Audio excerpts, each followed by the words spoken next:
Welcome to Chaitrika's kitchen. ఈరోజు చైత్రికాస్ కిచెన్లో non veg అంటే ఇష్టపడే వాళ్ళ కోసం ఒక మంచి రెసిపీని షేర్ చేయాలనుకుంటున్నాను. దోసకాయ పచ్చిరొయ్యల కూర ఎప్పుడైనా ట్రై చేశారా?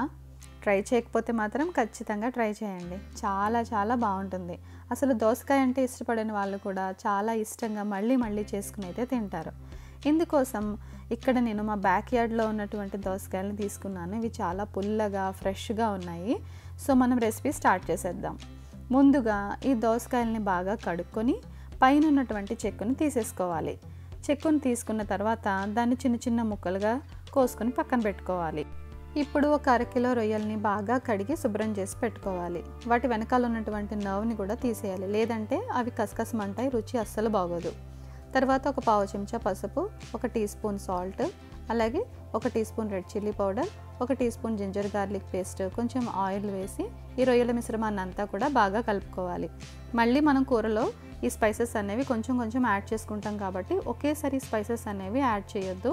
పచ్చి రొయ్యలకి సరిపడా స్పైసెస్ యాడ్ చేసుకుని ఈ మిశ్రమాన్ని అంతా కూడా తీసుకెళ్ళి గ్యాస్ మీద పెట్టి మీరు లో టు మీడియం ఫ్లేమ్లో ఉడికించుకోవాలి. రొయ్యల నుంచి సహజంగా చాలా వాటర్ అనేది రిలీజ్ అవుతుంది. రొయ్యల నుండి వచ్చే నీరంతా కూడా ఎగిరిపోయేంత వరకు ఈ రొయ్యలను ఉడకబెట్టుకోవాలి. మనము ఒక్క చుక్క నీరు కూడా పోయాల్సిన అవసరం లేదు. తర్వాత ఇంకొక ప్యాన్ పెట్టి ఆయిల్ వేసుకుని ఒక 1/2 టీ స్పూన్ సోంపు, అలాగే ఒక 1/2 టీ స్పూన్ జీలకర్ర వేసుకొని కొంచెం సాట్ చేసుకోవాలి. సోంపు అనేది మనం ఫెనల్ సీడ్స్ అని కూడా అంటాము. ఇది మంచి ఫ్లేవర్ని ఇస్తుంది. ఇప్పుడు ఒక మీడియం సైజ్ ఆనియన్ చిన్న ముక్కలుగా కోసుకొని వేసుకోవాలి. అలాగే పచ్చిమిరపకాయలు కూడా మీ రుచికి సరిపడా వేసుకోవాలి. వేసుకుని మూత పెట్టి ఉల్లిపాయలని బాగా మగ్గించుకోవాలి. ఈ ఉల్లిపాయలన్నీ కూడా పచ్చివాసన పోయి బాగా మగ్గిన తర్వాత చిన్నగా కట్ చేసుకున్నటువంటి దోసకాయ ముక్కల్ని వేసుకొని ఒక పావు చెంచా పసుపు వేసుకొని బాగా ఈ మిశ్రమాన్ని అంతా కూడా కలుపుకోవాలి. ఇప్పుడు మనం ఉప్పు అనేది వేయకూడదు. ఉప్పు వేస్తే దోసకాయ ముక్క అనేది ఉడకదు. సో ఇవి 70% కుక్ అయ్యే వరకు కూడా మనం బాగా మగ్గించుకోవాలి.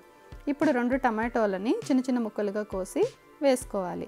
ఈ వేసుకున్నటువంటి టమాటా మిశ్రమంలో కరివేపాకు కూడా వేసుకోవడం వల్ల ఒక మంచి ఫ్లేవర్ అనేది కూరకు వస్తుంది. సో కరివేపాకు మీకు నచ్చితే కొంచెం ఎక్కువనే యాడ్ చేసుకోండి.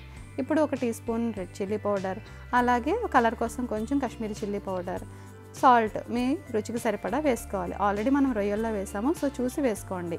ఇక 1 table spoon coriander cumin powder కూడా, అంటే ధనియాల జీలకర్ర పౌడర్ కూడా వేసుకోవాలి. ఈ మసాలాలన్నీ కూడా కూరకు పట్టి బాగా మగ్గేంత వరకు మూత పెట్టి వేసుకోవాలి.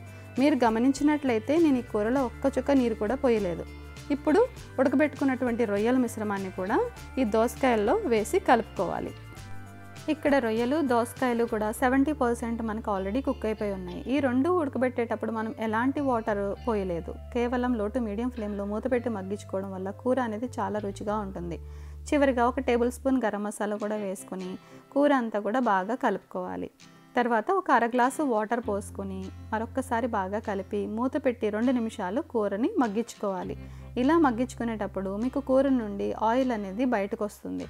దాంతో మనకి కూర అనేది ఉడికిపోయిందని అర్థం.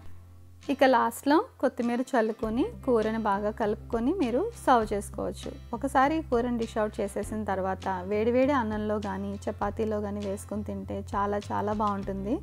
ఎప్పుడైనా సరే ఈ కూర కోసం పుల్లని దోసకాయ దొరికితే మాత్రం ఖచ్చితంగా ట్రై చేయండి. చాలా బాగుంటుంది. చూసారు కదా, ఈ కూర కోసం ఎలాంటి హడావిడి లేదు, చాలా సింపుల్గా చేసేసుకోవచ్చు. సో ఇలాంటి సింపుల్ అండ్ టేస్టీయస్ రెసిపీస్ కోసం చైత్రికాస్ ఛానల్ని సబ్స్క్రైబ్ చేసుకోండి. Thank you so much for watching.